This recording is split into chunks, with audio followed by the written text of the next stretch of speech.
berdasarkan Undang-Undang Nomor 8 Tahun 1995 tentang pasar modal, sebagaimana diubah dengan Undang-Undang Nomor 4 Tahun 2023 tentang penguatan dan pengembangan sektor keuangan dalam Pasal 1 Angka 12. Dijelaskan bahwa pasar modal adalah bagian dari sistem keuangan yang berkaitan dengan kegiatan penawaran umum dan transaksi efek, pengelolaan investasi, emitmen dan perusahaan publik yang berkaitan dengan efek yang diterbitkannya, dan lembaga dan profesi yang berkaitan dengan efek.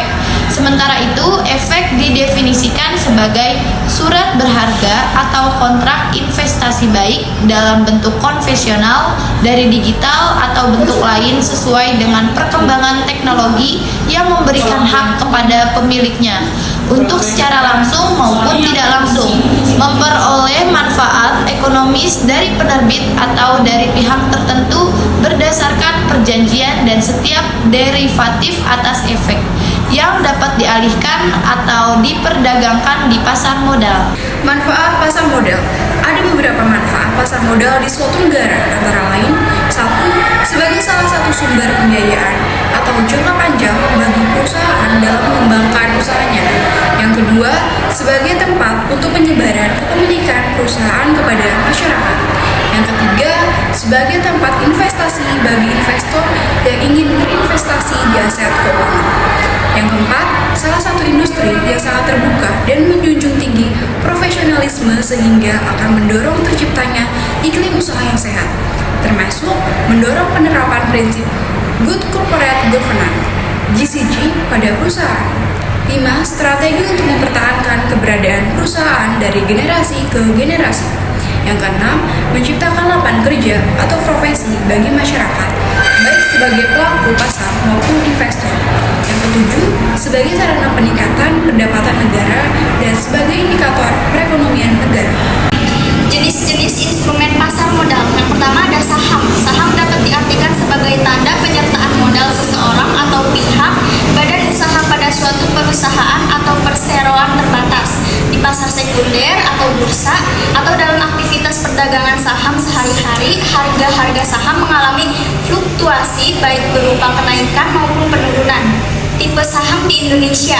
Yang pertama ada saham biasa atau common stock. Saham biasa adalah bukti kepemilikan pemegang saham terhadap suatu perusahaan. Pemegang saham biasa memiliki hak-hak yang dimiliki pemegang saham umumnya, yaitu memiliki hak suara untuk mengambil keputusan dalam RUPS mengenai segala hal yang berkaitan dengan pengurusan perseroan. Dalam hal terjadi likuidasi, pemegang saham biasa berada dalam urutan terakhir pembagian likuidasi aset perusahaan jika tersisa. Kedua, saham preferen. Saham preferen adalah bukti kepemilikan pemegang saham terhadap suatu perusahaan yang memberi pemegangnya hak untuk menerima dividen dalam bentuk tetap dan hak istimewa lainnya. Dividen dapat bersifat kumulatif atau non-kumulatif, di mana pada kondisi dividen bersifat kumulatif, kegagalan atau kekurangan membayar dividen akan dilimpahkan ke tahun selanjutnya.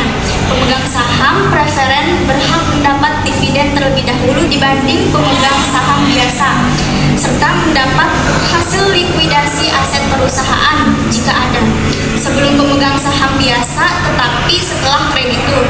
Umumnya saham preferen dapat dikonversi menjadi saham biasa dan tidak memiliki hak suara dalam RUPS. Yang ketiga, saham dui warna. Saham dui warna adalah saham khusus yang hanya dapat dimiliki oleh negara Republik Indonesia. Saham ini umumnya terdapat pada BUMN, anak perusahaan BUMN, dan perusahaan afiliasi BUMN. 2. Obligasi. Surat utang yang diterbitkan oleh perusahaan atau pemerintah di mana penerbit berjanji untuk membayar kembali pokok beserta bunga pada waktu tertentu. Karakteristik obligasi memiliki risiko yang lebih rendah dibandingkan saham, tetapi umumnya menawarkan imbal hasil yang lebih kecil. Tipe obligasi. Yang pertama berdasarkan penerbit: A. Obligasi korporasi, B. Obligasi pemerintah. Yang kedua berdasarkan kupon: A. Fixed rate, dan B. Floating rate, C. J-Recoupon. Yang ketiga berdasarkan peringkat: A. Investment grade, B. Non-investment grade. Yang keempat berdasarkan konversibilitas: A. Obligasi dengan hak konversi, B. konferensi. Yang kelima, berdasarkan jaminan. A. Secured jaminan umum dan jaminan khusus. Yang B. Unsecured obligasi subordinasi. 3. Reksadana adalah wadah yang dipergunakan untuk menghimpun dana dari masyarakat bermodal untuk selanjutnya diinvestasikan dalam portofolio efek, portofolio investasi, kolektif, dan instrumen keuangan lainnya oleh manajer investasi. Saat ini, reksadana dapat dibeli secara umum melalui manajer investasi, agen penjual efek reksadana, dan gerai penjualan reksadana, atau dibeli secara online melalui portal transaksi online yang mendapatkan persetujuan untuk memasarkan efek reksadana.